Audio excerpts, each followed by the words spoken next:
what I want to show you first in the Old Testament is how every command that has to do with money in the Old Testament is inextricably tied to worship. And that is fascinating to me. So there's 5 categories here. I have for you the commandments that are going to talk about tithing. They're going to talk about offering. They're going to talk about charity, about greed, and about wisdom. Now check this out real quick. The first time that God gives the law to his people is on Mount Sinai under Moses, and that's what's called the Mosaic Covenant. Look at what it says in Exodus 22:29, and then again in Exodus 23:19, and then again in Exodus 34:26. It says, offer the first fruits of your crops to God as a reminder that he is your provider. So in essence, the livelihood or the economy of the Israelites in this sense is farming. Okay, they're mostly farmers and sheep herders. Okay, so offering the first fruits to God is essentially giving the most valuable or the initial results of your business. Right. Okay, that God says, hey, you're going to offer that to God, which is really interesting because it's counterintuitive from a finances perspective. Sure. However, from a religious perspective, it's saying, hey, remember that you are to look past the gift and look towards the giver. Yeah, great.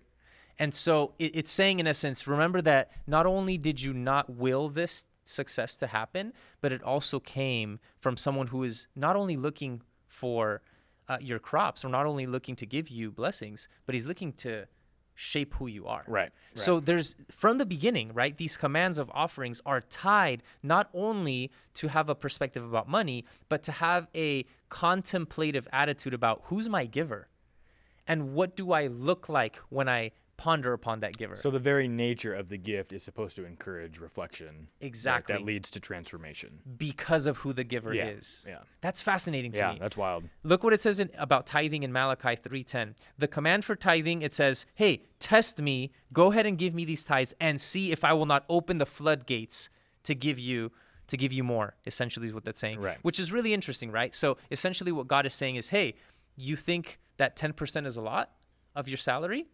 Go ahead, test me and see how much more I can give you, right? Which is kind of interesting in a way where that is kind of not a conditional clause or a guarantee saying that I will give you, but it's saying, hey, don't forget that the heart of the giver is way beyond what you can see and what you have in your hands. So even tithing in the context of the Old Testament is framed as a vehicle to understand the gift giver. Yeah, great. So you're only giving back to God what belongs to him anyway.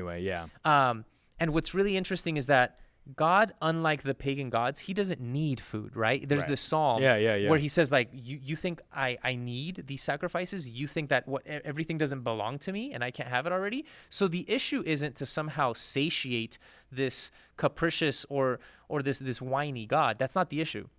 The issue is that God constantly endeavors to reveal himself and who he is to his people through his gifts to them. What's wrong is when the people mistaken the giver for the gift.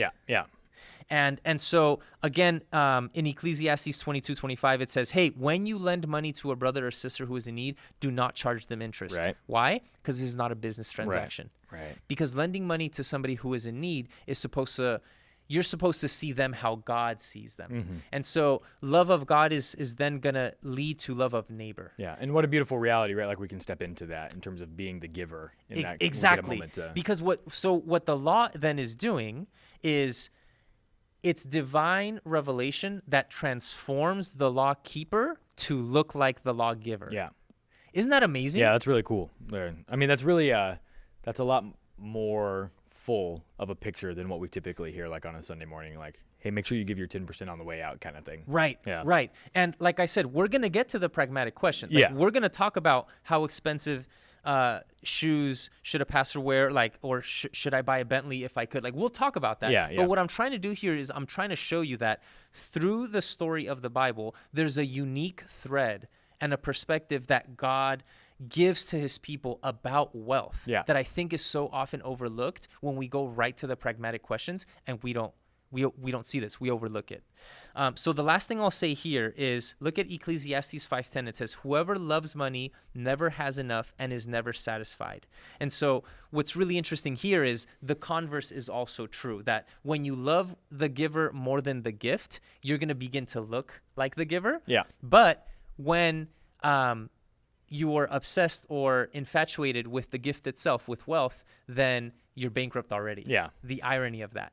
Because you actually don't know God. Yeah, that's wild, man. Isn't that crazy? Yeah, it really is. And so, however, look at how the Proverbs talk about human responsibility. Because Proverbs 10:4 says, hey, laziness brings poverty, but diligence brings wealth. So the wisdom theologian or the person who's observing God's world still sees, hey, there's human responsibility involved. So you can't just sit around and say, hey, I love God and God provide for me without doing anything. Right. There's human responsibility and accountability that is there. And so the way that those two things enmesh is fascinating to me.